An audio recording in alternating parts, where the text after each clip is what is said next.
Hi, thanks very much for taking another question. This is a really dumb question, which is, I just want to make sure I understand.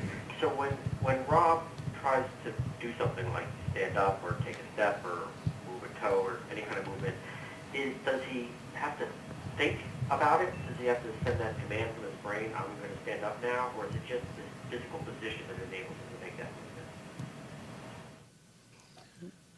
Well, this is Rob Summers. With the voluntary movement in the standing, what I do is I turn the stimulator on, at which point I say, okay, I'm going to stand up, and I lean forward, and with bars, I will pull myself into a standing position and stand independently.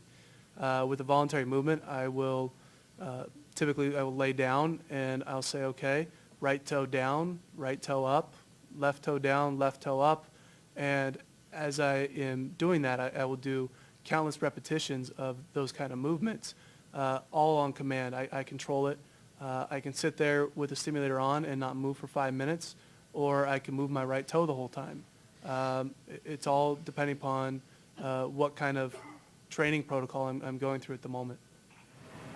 I see. So the idea is that somehow the signal is getting transmitted from the brain to the toe.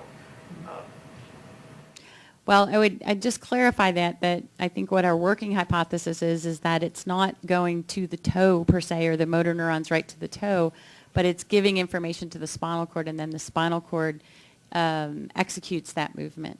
Now, we don't have direct evidence for that, but that's what really fits into all the evidence. So you need to get the spinal cord in a state where it can execute the movement, and that's what the stimulation does. But also, to do an intentional movement, there has to be some signal from the brain. So it's the combination of all those three things that ends up producing the movement. This is Reggie Edgerton. There's one other interesting aspect that we should point out here is we talked about Rob having some sensory function. He can sense below from tissues below the lesion. So when we stimulate epidurally, we may be stimulating some of those axons that go back up to the brain, and that may be contributing to the brain reorganization. However, when he's voluntarily moving, it's still not the stimulation that's inducing the moving. It's the stimulation is on, changing the physiological state, and then Rob moves when and how he wants to. So he's the ascending system may have helped to trigger some of the reorganization, but it may not. It may be something different. But it's still, with the voluntary control, it's not, that activity is not induced by the stimulator. It's induced voluntarily by his brain.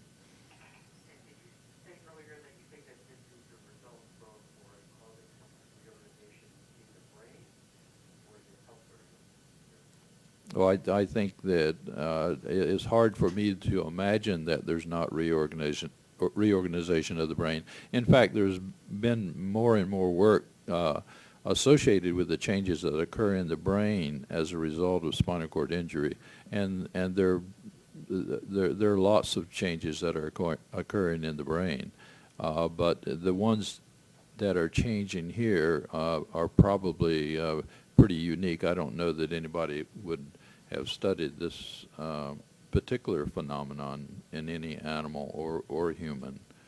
But this is one of the reasons why this needs to be studied so that we could determine whether an individual would have to have some sensory information in order to gain voluntary control. We don't know whether that's the case or not.